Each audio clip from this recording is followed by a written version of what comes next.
मधुरं भुक्तं मधुरं सुतं मधुरं। নমস্কার।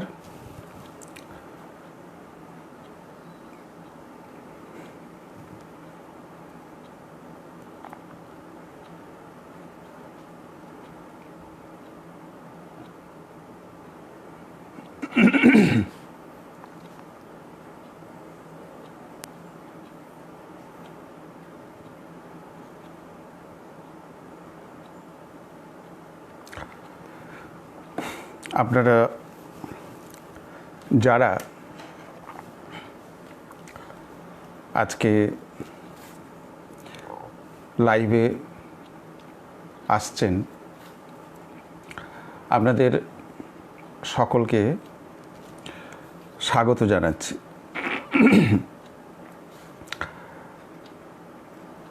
অনেক দিন পরে গত 11 তারিখ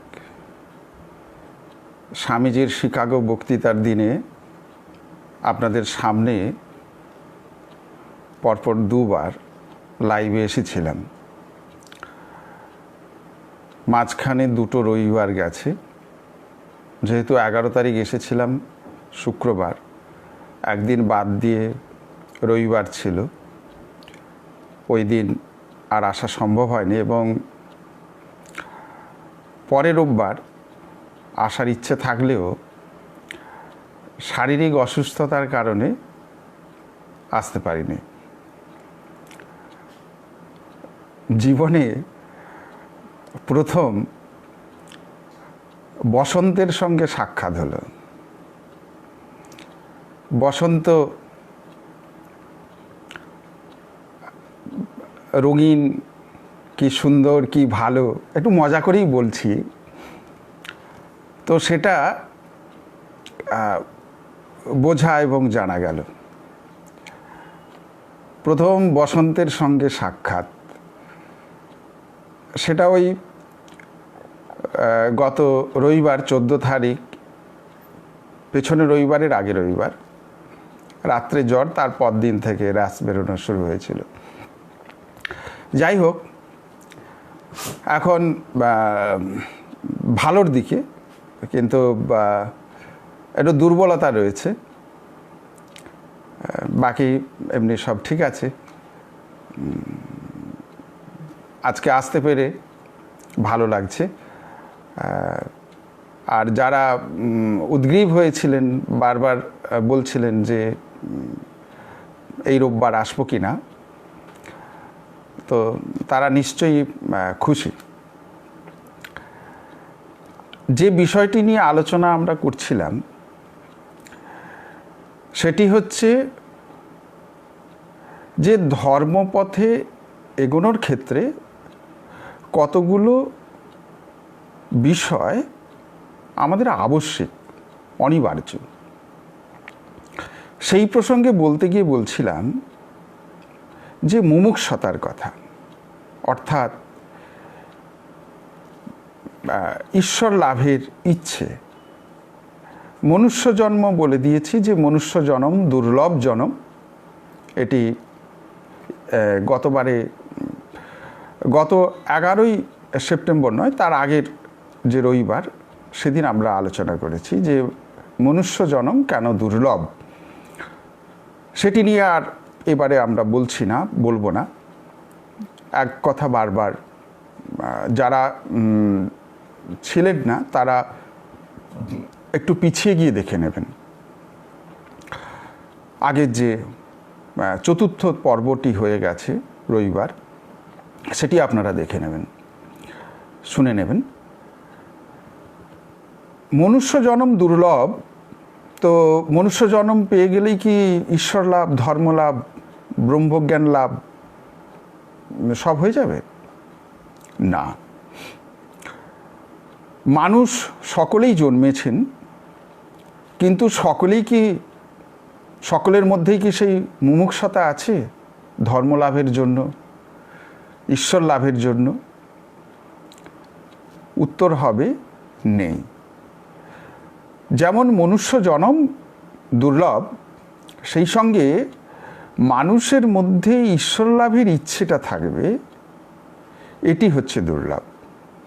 মুমুক্ষু জীব, আমাদের শাস্ত্র বলছেন যে মুমুক্ষতা, মানুষের মধ্যে ঈশ্বর লাভের, ব্রহ্মতত্ত্ব লাভের ইচ্ছে থাকতে হবে। এখানে বলতে গিয়ে বলা হচ্ছে জীবের কয়েকটি প্রকার বলা হয়েছে। সেখানে যেমন বলা হয়েছে নিত্য জীব, অর্থাৎ সংসারে আসেন, সংসারের লোককল্যাণের জন্য, জীব উদ্ধারের জন্য, তারা হচ্ছেন নিত্য জীব। তারা কারা? যেমন সুখদেব, নারদ, ব্যাসদেব, এনারা হচ্ছেন নিত্য মুক্ত। এনারা সংসারে আসেন, কিন্তু সংসারে জন্মাবার পর থেকেই তারা মুক্ত। সংসারে কোনোভাবে তারা আবদ্ধ হন না, বা সংসার তাদেরকে কোনোভাবেই বাঁধতে পারেন না। শ্রীরামকৃষ্ণ স্বয়ং অবতার ভগবান, রামচন্দ্র স্বয়ং অবতার ভগবান, শ্রীকৃষ্ণ স্বয়ং অবতার ভগবান, শ্রীচৈতন্য মহাপ্রভু স্বয়ং অবতার। তো ভগবান যখন মানব দেহ নিয়ে পৃথিবীতে আসেন, তাকে আমরা অবতার বলে থাকি। আর যাদের কথা বললাম নিত্য জীব, নিত্য মুক্ত, এরা সংসারে বাধা পড়েন না। তারা কারা? না, তারা হচ্ছেন সংসারে জন্মান, ঠিক কথা, কিন্তু সংসারের মধ্যে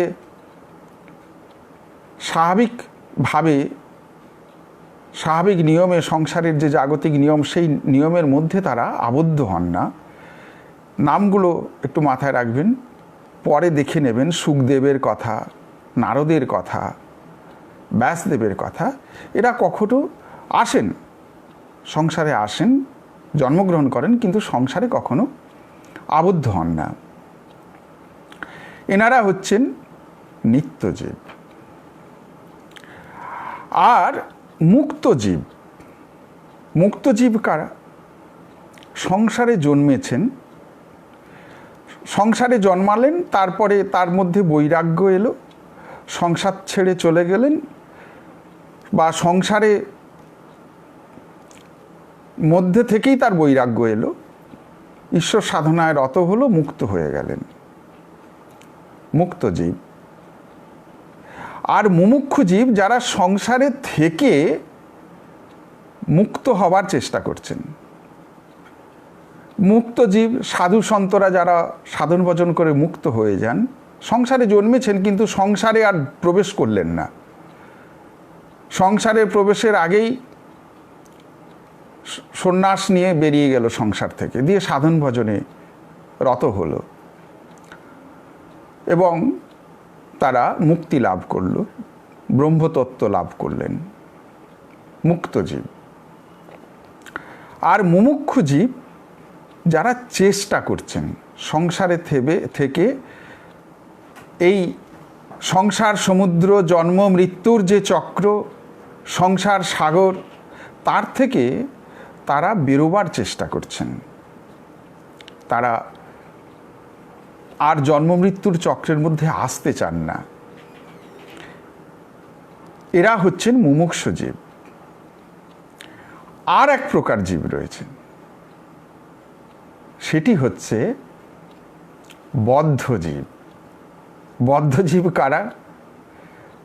আপনি একটু চোখের সামনে তাকালেই দেখতে পাবেন, সংসারে জন্মেছেন, কাজকর্ম করেন, খাওয়া দাওয়া করেন, ঘুমান, ভুলেও ভগবানের নাম নেন না, ভগবানের নাম করেন না, নিতে বললেও বিরক্ত হন। এরা হচ্ছেন বদ্ধ জীব। একটি মজার গল্প বলি, এটি একটু বোঝার সুবিধার্থে। সেটি হচ্ছে, জেলে পুকুরে খ্যাপলা জাল ফেলেছে, খ্যাবলা জাল যেটা মাথার উপর দিয়ে ঘুরিয়ে ফেলে দেয়, গোল হয়ে পড়ে। তো দেখবেন জালটা ফেলার পরে পুকুরে বড় বড় মাছ আছে, কিছু মাছ জালের ঝুপ ওই পড়ার শব্দ শুনে সে চলে গেল, জালের মধ্যে সে আর আটকায় না। মানে সংসারে এসছে কিন্তু সংসার জালে আর আবদ্ধ হলো না, এরা হচ্ছে নিত্যমুক্ত। সংসারে এসেছেন, জাল এদেরকে স্পর্শ করবে না, একদম চোঁচা মেরে দৌড়, জালের মধ্যে এদের কখনো আটকানো যায় না। আর দু একটা বড় মাছ জাল ফেড়ে বেরিয়ে চলে গেল, তারা হচ্ছে মুক্ত জীব, সংসারে জন্মেছেন, এসেছেন, কিন্তু জালের ভেতরে এলো কিন্তু জাল আটকাতে পারল না, জাল ছিঁড়ে জাল ভেদ করে চলে গেল, এটা হচ্ছে মুক্ত জীব। আর দেখবেন কিছু মাছ ওই জালের ভেতরে মুখ দিয়ে ধাক্কা মেরে উপরে ওঠার চেষ্টা করছে, বেরোবার চেষ্টা করছে, মুমুক্ষু জীব, কিন্তু জাল ছিঁড়ে বেরোতে পারছে না। উদাহরণটা মাথা রাখলে তাহলে নিত্যজীব, মুক্ত জীব, মুমুক্ষু জীব এবং বদ্ধ জীব এটি খুব ভালো করে মাথায় থেকে যাবে, এই গল্পটি যদি মনে রাখা যায়। যে মাছগুলো জাল মুখে নিয়ে লাফিয়ে বেরোবার চেষ্টা করছে কিন্তু বেরোতে পারছে না, তারা হচ্ছে মুমুক্ষু জীব। সংসারে এসেছেন না, সংসার ভালো লাগছে না, সংসারের মায়া, সংসারের বন্ধন থেকে তারা মুক্ত হতে চাইছেন, তারা ঈশ্বরের পথে এগোতে চাইছেন, অনুকূল পরিবেশ পরিস্থিতি হচ্ছে না, কিন্তু ভেতরে একটা তাগিদ আছে, একটা ইচ্ছে আছে যে ধর্মপথে তারা অগ্রসর হবেন, মুমুক্ষু জীব। আর বদ্ধ জীব পাকে মুখ গুজে পড়ে রয়েছে ওই কিছু মাছ, যারা ভাবছে তো এই তো বেশ আছে, কিন্তু জেলে জাল ফেলেছে, ওই হিড়ির করে জাল টেনে ও তুলবে, জালের ওই ঘাইতে ও ঢুকে যাবে, ওর উপর দিয়ে যখন আসবে ওর মধ্যে আসবে, ও ঠিক বসে আছে, ঠিক আছে, যাচ্ছে যাচ্ছে নিয়ে যাচ্ছে, কোনো অসুবিধে নেই। জেলে খানিক পরে ওকে জল থেকে তুলবে, আছড়ে মারবে, তারপর ওর জায়গাটায় নিয়ে যাবে, তারপরে যা যা আপনারা তো জানেন, বাড়িতে নিয়ে এসে আঁশ তুলে কুচি কুচি করে কেটে ধুয়ে তারপরে তো আর বলার অপেক্ষা রাখে কি? এটি হচ্ছে বদ্ধজীবের অবস্থা। সংসারে এসেছে, ভুলেও ঈশ্বরের নাম করেন না, ঈশ্বর কথা বললে হয়তো তেড়ে যায়, রেগে যায়, ঈশ্বর কি আমাকে খাওয়াবে, তোমার ঈশ্বর কি তোমাকে খাওয়াবে, এইসব নানা রকম উল্টোপাল্টা কথা বলেন। বোঝেন না যে তার ইচ্ছাতেই সব চলছে, তার ইচ্ছে ভিন্ন কিচ্ছু হবার জো নেই। সে বোঝে না সে যা হয়েছে সেই ঈশ্বরের ইচ্ছাতেই হয়েছে, কিন্তু অহং সর্বস্ব জীবন তাকে আরও অন্ধ করে দিয়েছে। ঈশ্বরের প্রতি, ঈশ্বর নামক বস্তুটি চিন্তা করতেও সে পারে না। এই প্রসঙ্গে একটি মজার গল্প বলি, যে ভগবান চান যে তার ভক্ত তাকে সর্বতোভাবে 16 আনা মন প্রাণ দিয়ে ডাকবে। ভগবানকে ডাকলে এটা ভাবার কোনো কারণ নেই, সমস্যা আসবে না, আপদ বিপদ আসবে না। যারা ভাবেন যে ভগবানকে ডাকছি তাহলে আমার তো আপদ বিপদ আসবে কেন, আমার তো কোনো সমস্যা আসার কথা নয়, ভুল হচ্ছে। ভগবানকে ডাকলে পরে ভগবান পরীক্ষা করে নেন ঠিক ঠিক ভক্ত কিনা। ঝঞ্ঝাটে ফেলে, ঝামেলায় ফেলে ভগবান দেখে নেন যে আমার প্রতি বিশ্বাস, আমার প্রতি ভালোবাসা ঠিক ঠিক কিনা, না অন্য কিছু।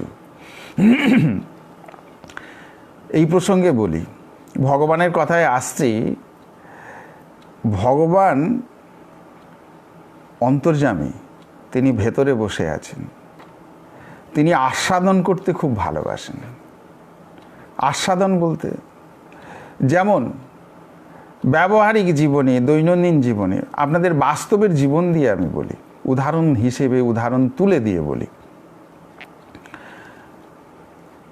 আপনি আপনার কাছের মানুষগুলোর প্রতি যদি আপনার উদাসীনতা গ্রাস করে, তারা যদি অনুভব করতে পারে বা মনে করে যে বোধহয় আমি অবহেলিত হতে পারে, হয়, এখন সেক্ষেত্রে কি করেন?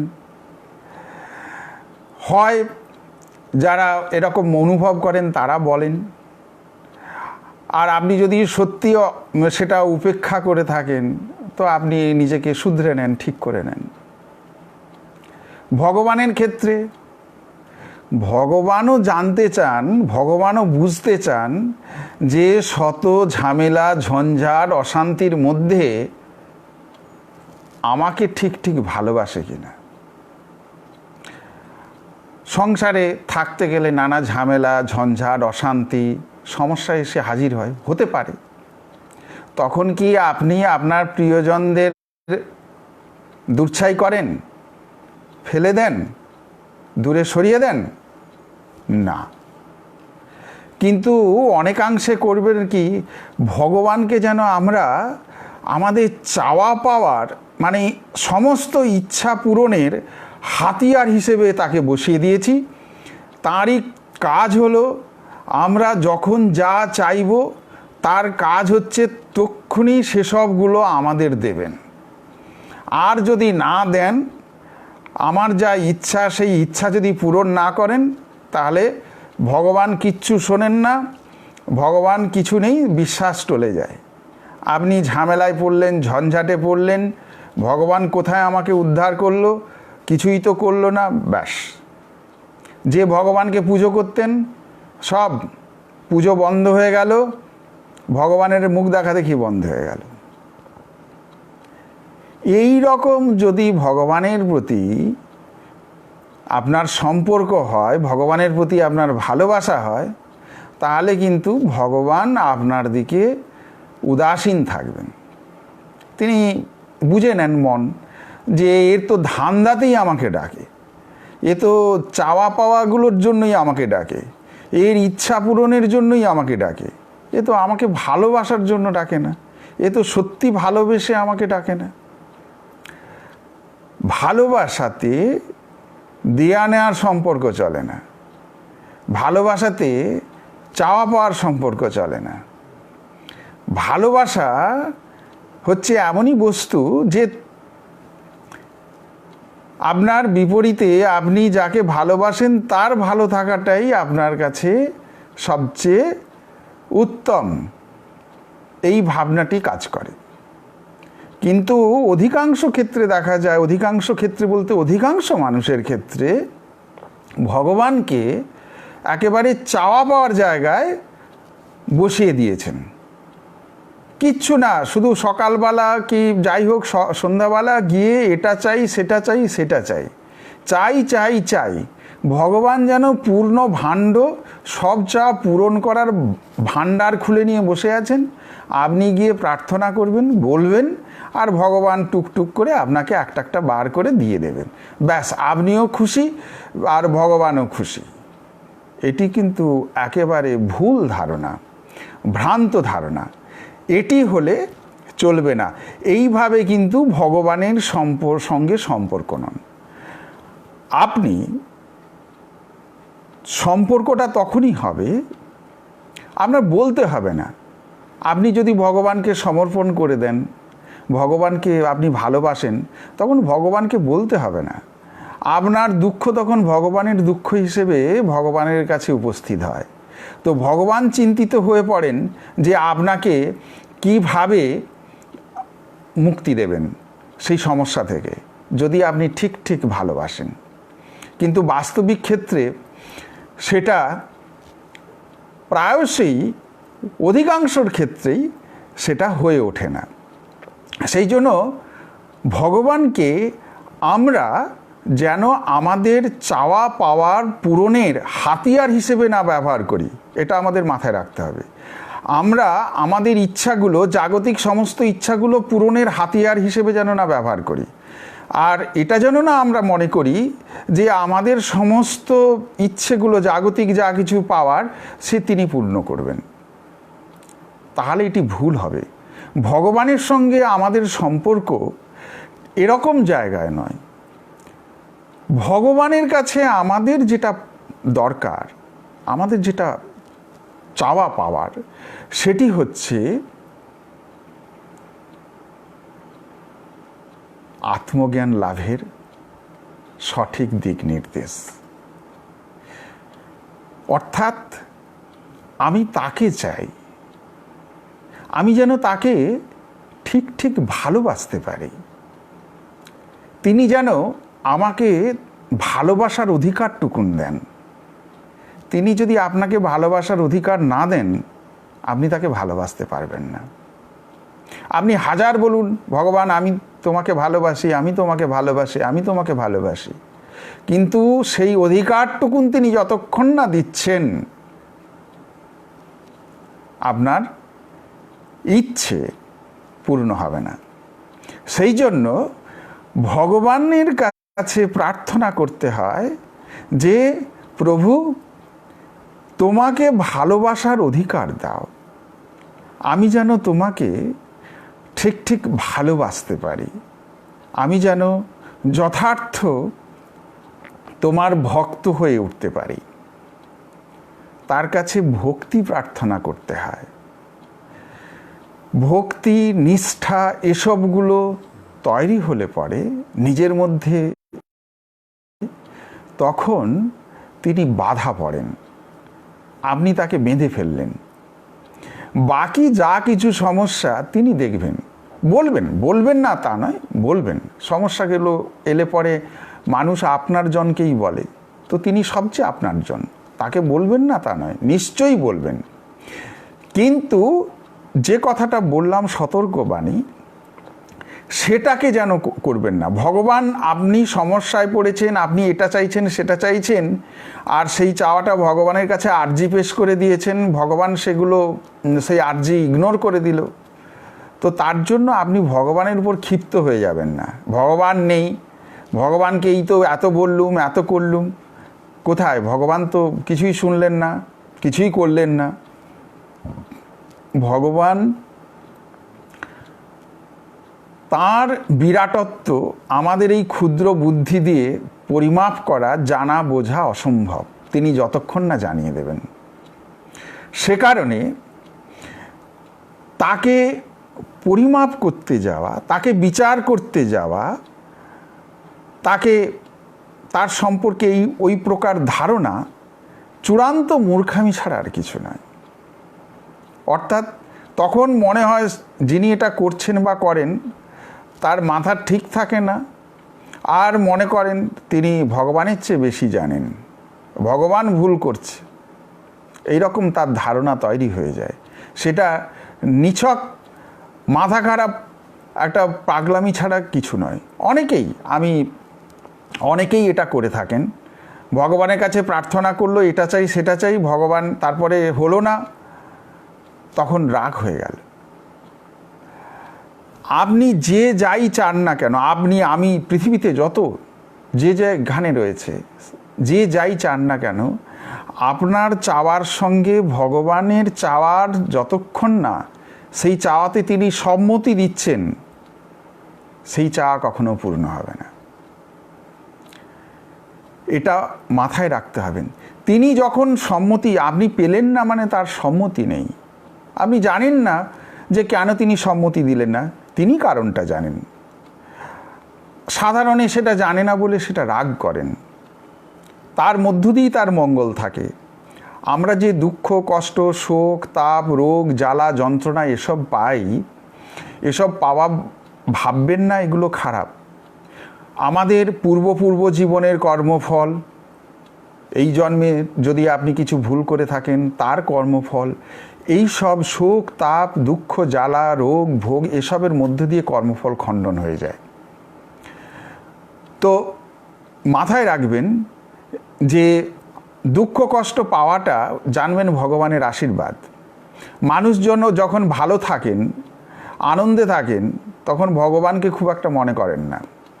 কিন্তু যখন সে খারাপ অবস্থার মধ্যে দিয়ে যায়, দুঃখের মধ্যে দিয়ে যায়, কষ্টের মধ্যে দিয়ে যায়, শোকের মধ্যে দিয়ে যায়, রোগ তাপ জ্বালা যন্ত্রণার মধ্যে দিয়ে যায়, তখন কিন্তু সে ভগবানকে স্মরণ করে। অন্তত এই কথাই বলেন, ভগবান আমাকে এই করো, আমাকে ওই করো, সেই করো। অন্তত এই করো সেই করার মধ্যে দিয়ে সে ভগবানকে ডাকেন, ভগবানকে চিন্তা করেন, স্মরণ করেন। কিন্তু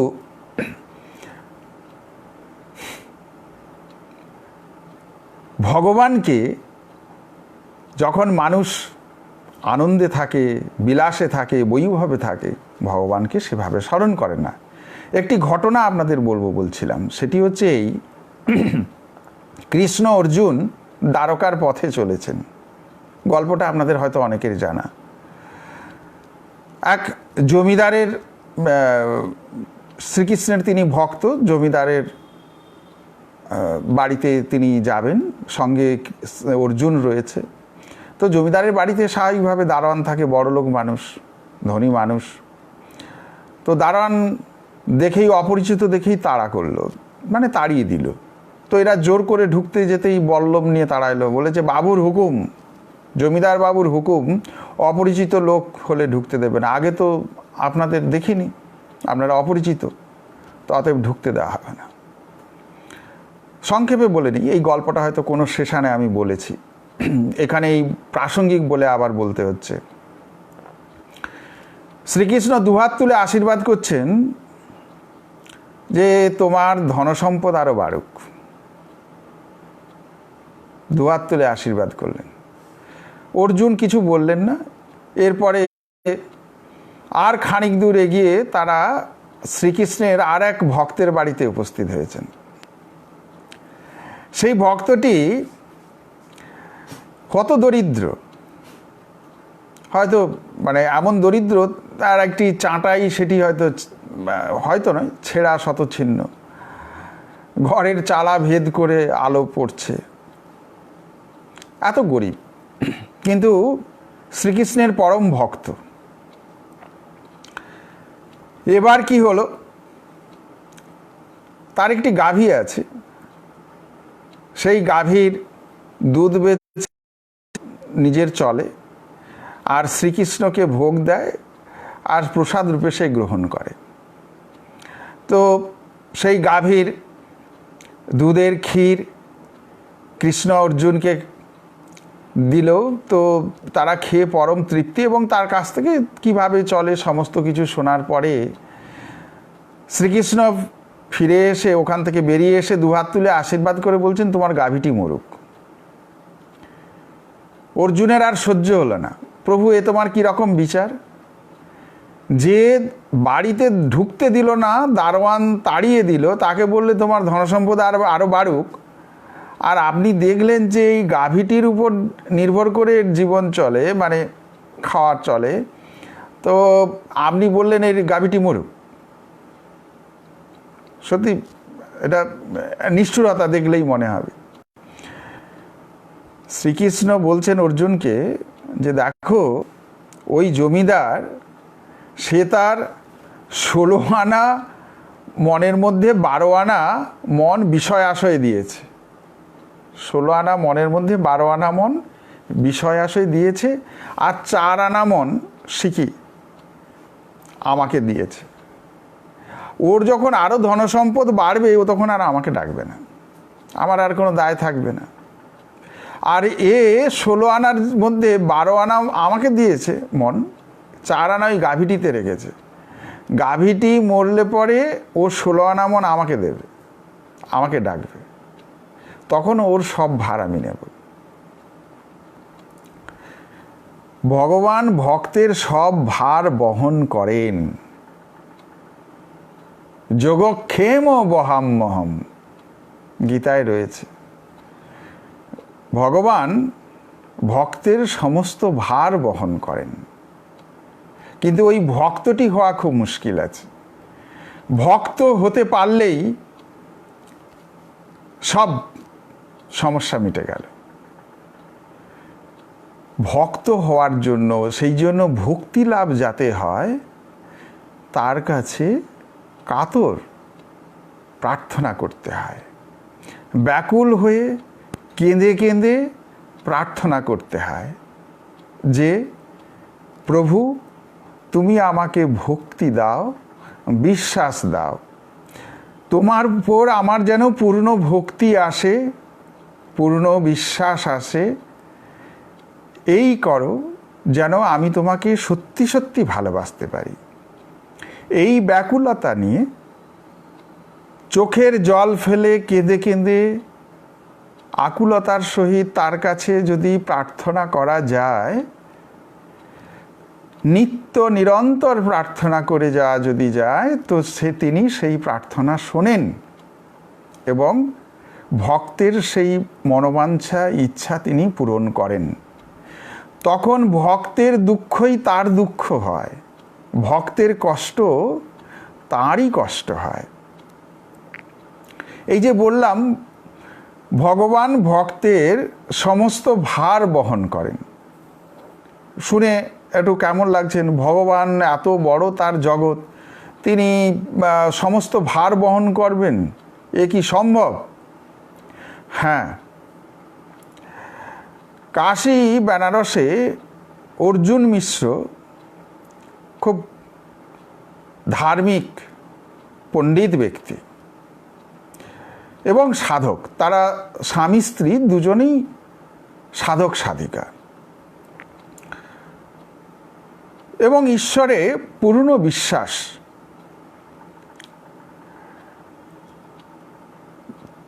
অর্জুন মিশ্র কখনো গীতা পাঠ না করে, সন্ধ্যা আহ্নিক করে গীতা পাঠ না করে তিনি জলস্পর্শ করতেন না, এতটাই নিষ্ঠাবান তিনি। কিন্তু ওই গীতা পাঠ করতে গিয়ে যখনই ওই শ্লোকটিতে এসে দেখেন যে যোগক্ষেম বহাম্যহম, অর্জুন মিশ্রের মাথাটি বিগড়ে যায়। ভগবান ভক্তের সব ভার বহন করেন, এ কখনো হতে পারে না। তিনি দয়া করেন, তিনি দয়া করতে পারেন, ভগবান দয়া করবেন, তিনি ভার মাথায় নিয়ে বইবেন, এ হবে না, হতে পারে না। এই ভাবনা থেকে একদিন তিনি কি করলেন, খুব এটি দারুণ ঘটনা। গীতার ওই জায়গাতে পেন দিয়ে, লাল কালি দিয়ে যোগক্ষেম বহাম্যহম, উনি বহাম্যহমটি কেটে দদাম্যহম করে দিলেন। তিনি দয়া করেন, এটি করে দিলেন। এতে কি হলো? ওনার মনে শান্তি হলো যে না, এটা ভুল কিছু হয়েছিল, এটা বহাম্যহম হবে না, দদাম্যহম হবে, যে তিনি দয়া করেন, ভক্তের ভার বহন করেন না, এটা হবে না।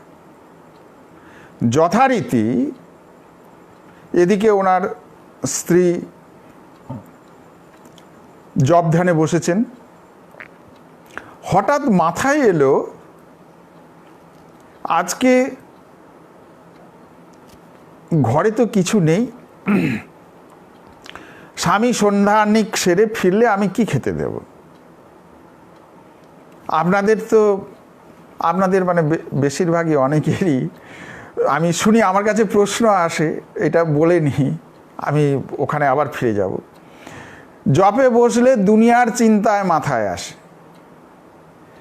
যেখানে যা যা সমস্যা, ঠাকুর ঘরে গিয়ে যখন একটু শান্ত হয়ে বসলেন, একটু ঠাকুর নাম করবেন, মানে জপ করবেন কি ধ্যান করবেন, যাই হোক, বসার পর ঠাকুরের দিকে তাকালেন তো চোখটা রইল ঠাকুরের দিকে, বা বন্ধ করলেন ধ্যানের জন্য, দুনিয়ার যত সমস্যার কথা তখন আপনার মাথার মধ্যে এসে ভিড় করছে এক এক করে। এই হলো, সেই হলো, সেই হলো। যখন একটু মন শান্ত করার ফুরসুত, একটু ভাববেন, ঈশ্বরের চিন্তা করবেন, তো সেক্ষেত্রে মনে এরূপ অবস্থা হয়। দুনিয়ার যত কিছু ঝামেলা ঝঞ্ঝাট আপনার সমস্যা সব সে সময় এসে মনের মধ্যে ভিড় করছে। কি করবেন? খুব সমস্যা। এটা আমাকে অনেকেই এটা প্রশ্ন করেন যে কি করা যায়।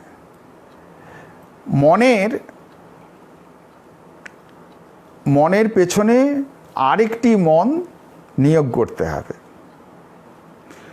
তাকে ধরে এনে আবার এখানে বসাবে, একাগ্র করবে। মন তুমি দৌড়ঝাঁপ করলে চলবে না। মন যদি চোর হয় পেছনে পুলিশ লাগাতে হবে, আরেকটি মনরূপ পুলিশ। তাহলে কি হবে? ও দৌড়ে দৌড়ে দৌড়ে দৌড়ে শেষে পুলিশ ধরে ফেলবে।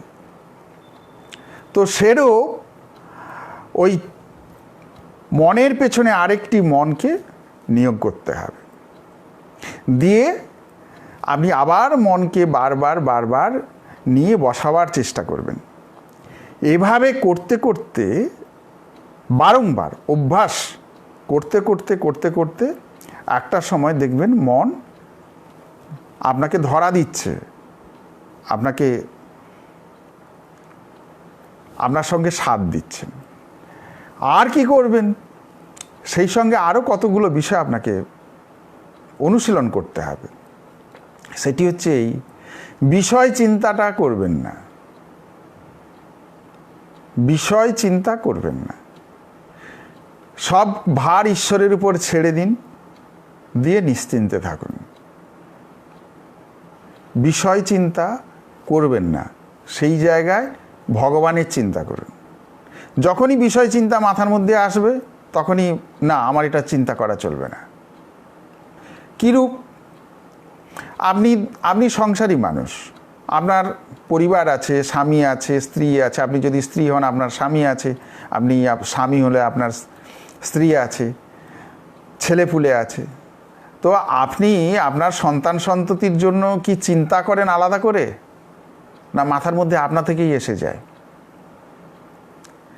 আপনি বিষয় চিন্তা, পরিবারের সদস্যদের চিন্তা, এগুলো আপনার মাথার মধ্যে এমনি আপনা থেকে এসে যায়। কেন? না, আপনি তাদের ভালোবাসেন বলে। তদ্রূপ আপনি ঈশ্বরকে ভালোবাসুন।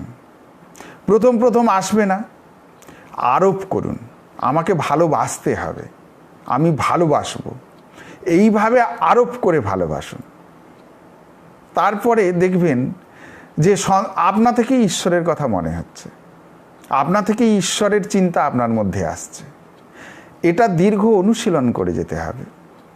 জপ ধ্যান করার সঙ্গে সঙ্গে বাকি সময় এইভাবে আপনি চিন্তার মধ্যে ডুবে থাকবেন। তাহলে কি হবে? আস্তে আস্তে আস্তে আস্তে আপনার মধ্যে বিষয় চিন্তা বেশি করলে বুদ্ধি নাশ হয়। সেই সঙ্গে কি হয়? ভয়ের সৃষ্টি হয়। মন থেকে ভয়ও তাড়াতে পারবেন না। ভয় কি জিনিস? দেখবেন বেশিরভাগ মানুষ ভীতটা হচ্ছে এই ভীতি মন থেকে তাড়াতে হবে। অনেকগুলো প্রসঙ্গ এই সঙ্গে পরপর আমরা করে যাচ্ছি। আপনি ভয় পাবেন না, ভয় করবেন না। আপনার আশঙ্কা থেকে আপনার ভীতির সঞ্চার। যে সমস্যা, যে বিপদ আপনার সামনে আসেনি, আপনি তাকে চিন্তায় কল্পনায় কেন ডেকে আনছেন? আপনি ভাবছেন আমার যদি করোনা হয়, আমার যদি করোনা হয়।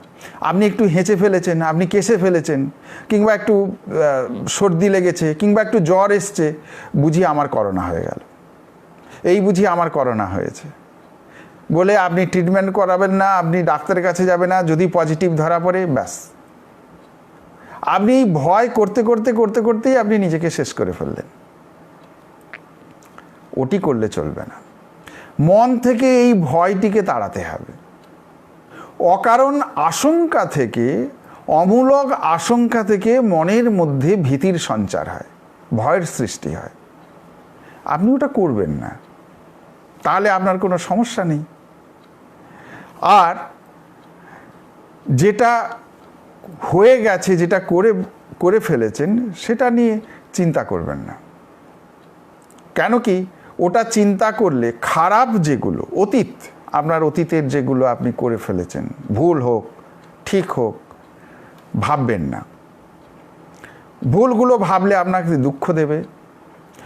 আর সাংসারিক অশান্তি, ঝামেলা, ঝঞ্ঝাট এগুলো যদি আপনি বারবার ভাবেন, চিন্তা করেন কিংবা অন্যকে বলেন, তাহলেও আপনার দুঃখ, কষ্ট, যন্ত্রণা ক্রমান্বয়ে বাড়বে। কীরূপ বলে দিই শুনুন, খুব সুন্দর।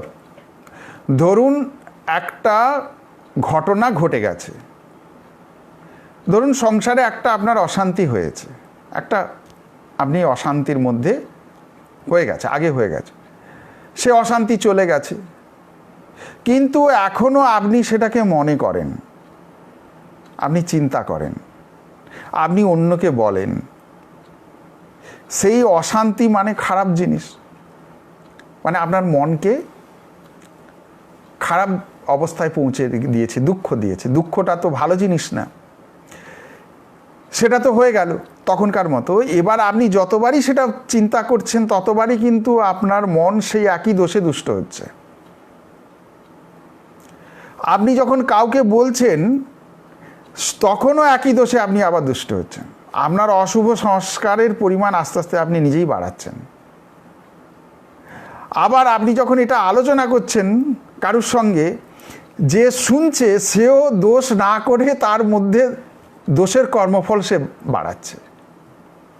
সেই জন্য নিন্দা, সমালোচনা, অশান্তি, পরচর্চা এগুলো শুনবেন না।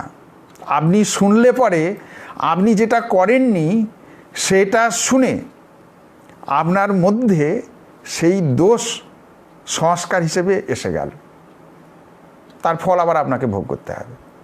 সেই জন্য ঈশ্বরীয় কথা ছাড়া, ভালো কথা ছাড়া, সৎ কথা ছাড়া অসৎ কথা, অঈশ্বরীয় কথা শুনতে নেই, বলতে নেই। ঠাকুর বলেছেন যে সাধুসঙ্গ দরকার। সাধুসঙ্গ হচ্ছে চাল ধোয়ানি জল। নেশা করলে, যারা নেশা করে, মদের নেশা করে, চাল ধুয়ে যে জলটা বেরোয় সে জলটা নাকি খাওয়ালে নেশা কেটে যায়। সংসারের নেশা কাটাতে হলে সাধু সঙ্গের কথা বলেছে। আপনাদের যদি কারুর সঙ্গে কোনো সাধু মহারাজের সম্পর্ক থাকে, এবারে আপনার সংসারে যা হবে নিত্য নৈমিত্য তাকে সব যদি বলেন, গেল। সাধুর সঙ্গ করা মানে সাধুর কাছ থেকে ধর্ম কথা শোনা, ধর্মপথের এগোনোর নির্দেশিকা নেওয়া।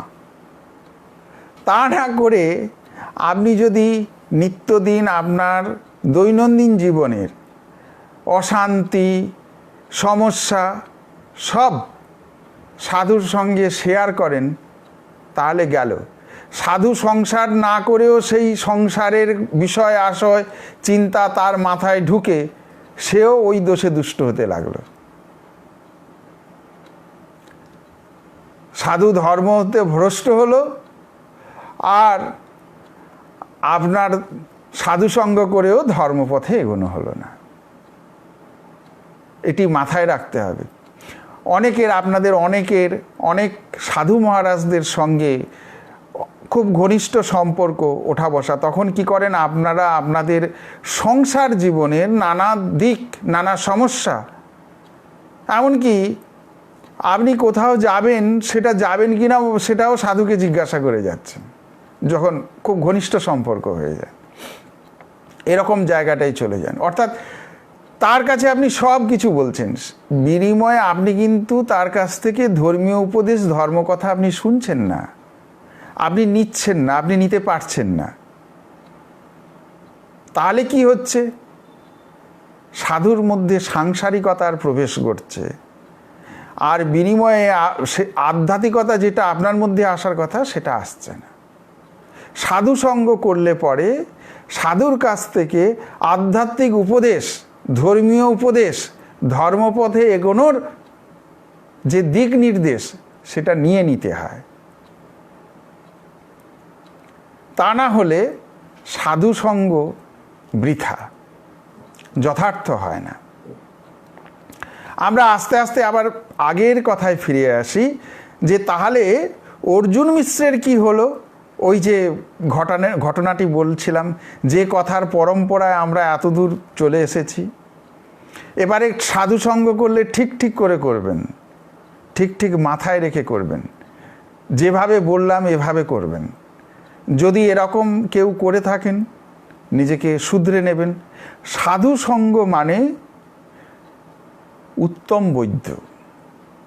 সাধু সঙ্গ হচ্ছে পাচনের মতো। দেখুন, যদি লিভার মানে যকৃৎ মন্দ হয়, আহারে অরুচি হয়, মানে ভোজনে অরুচি হয়, সেরকম মনের যখন বিকার হয় তখন ভজনে অরুচি হয়, মানে ভগবানের নাম গুণগানে জপ ধ্যানে অরুচি আসে। তো যখন ভোজনে অরুচি হয় তখন ডাক্তারের কাছে যেতে হয়, মানে বৈদ্যের কাছে। বৈদ্য পাচন দেয়, এখন ডাক্তার ঔষধ দেয়।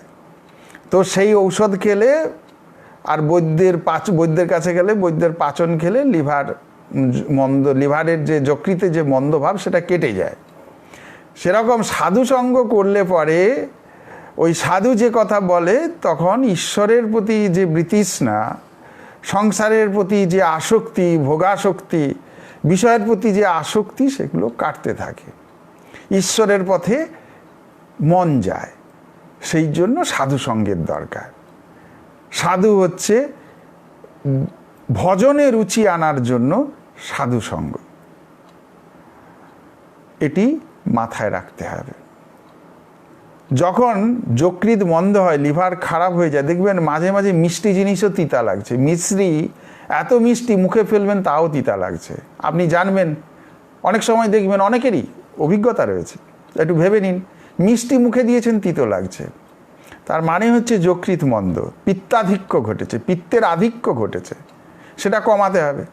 আবার মিছরি তিতো লাগবে, কিন্তু মিছরি খেলেই আপনার পিত্ত নাশ হবে।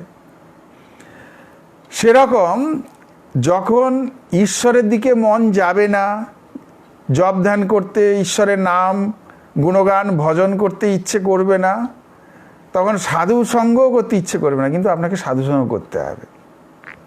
সাধু সঙ্গ করলে পরে আপনার আস্তে আস্তে রুচি ফিরে আসবে, ভজনে রুচি ফিরে আসবে, ঈশ্বরের দিকে মন যাবে, আপনার ঈশ্বরকে ডাকতে ইচ্ছে জাগবে এবং বিষয়ের প্রতি বৃতৃষ্ণা আসবে। যদি দেখা যায় আপনি সাধু সঙ্গ করে আরও সংসার আসক্তি বেড়ে গেছে, আরও বিষয় বাসনা বেড়ে গেছে, তাহলে জানবেন কেচে গেছে, গণ্ডগোল আছে। নিজেকে ঠিক করে নিন, নিজেকে ঠিকভাবে পরিচালিত করুন। অর্জুন মিশ্র যোগক্ষেম বহাম্মহম, বহাম্মহম শব্দটি কেটে লাল কালি দিয়ে দদাম্মহম করে দিয়েছেন। সমস্যা তৈরি হয়ে গেছে। কি সমস্যা তৈরি হলো? যে কথা বলছিলাম, ওনার স্ত্রী জপে বসে ভাবলেন আজকে তো বাড়িতে কিছু নেই, রাত্রে কি খেতে দেব। এই ভাবনা থেকেই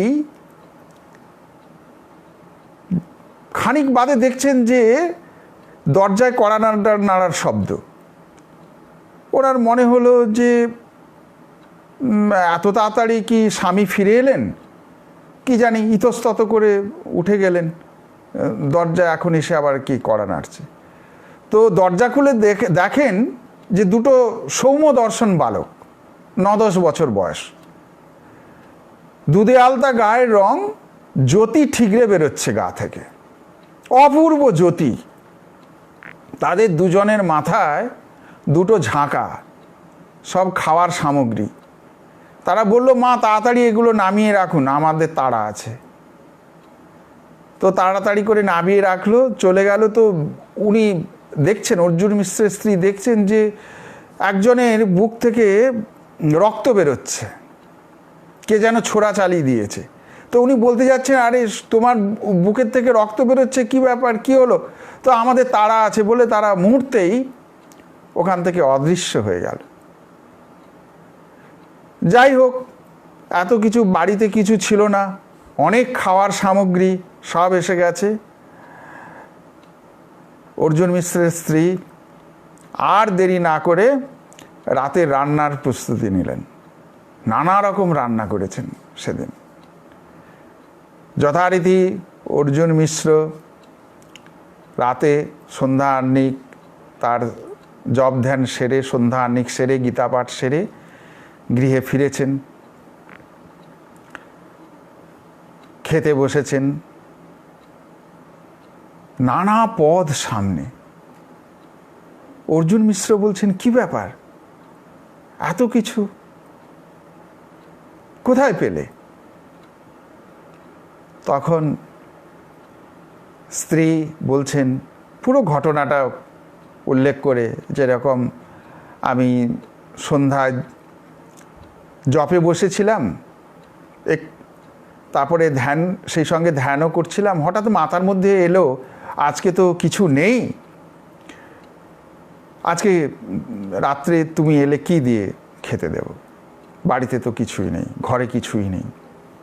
তারপর আমার মাথা থেকে চলে গেছে, আর বিষয়টি আমার মাথায় নেই। কিন্তু খানিক বাদে জপ ধ্যানে ডুবে গেছি, হঠাৎ দরজায় কড়া নাড়ার শব্দ। তারপরের ঘটনা যথারীতি বর্ণনা করলেন।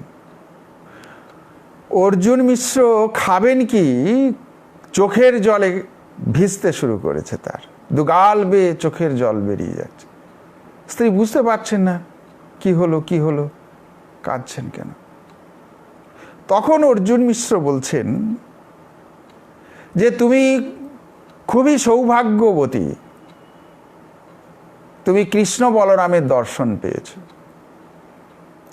আজকে কি হয়েছে জানো?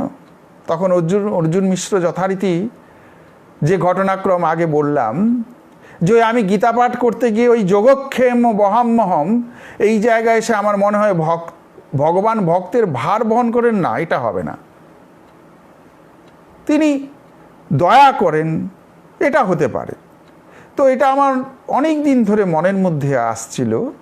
তো আজকে সেটা আমি ওই লাল কালি দিয়ে কেটে, পেন দিয়ে কেটে ওখানে দদাম্মহম লিখে দিয়েছি, আর সেটা শ্রীকৃষ্ণের বুকে গিয়ে পড়েছে। যে দুজন সৌম্য 9-10 বছরের বালক অপরূপ জ্যোতি নিয়ে এসেছে, তারা আর কেউ নয়, কৃষ্ণ বলরাম। তো ইষ্ট দর্শন হয়ে গেল। এখন ভক্ত যদি হতে পারেন, যে কেউ, যারা শুনছেন বা যারা পরে শুনবেন, আপনি যদি নিজেকে সমর্পণ করে দিতে পারেন, নিজেকে সারেন্ডার করে দিতে পারেন, নিজেকে তার চরণে নিবেদন করে দিতে পারেন, দিয়ে ভক্তি, বিশ্বাস এবং তাকে ভালোবাসার অধিকারটুকুন আকুলভাবে কেঁদে কেঁদে প্রার্থনা করে যদি আদায় করে নিতে পারেন, ব্যাস আপনার হয়ে গেল। আপনাকে আর ভাবতে হবে না, বাকিটা তিনি দেখে নেবেন।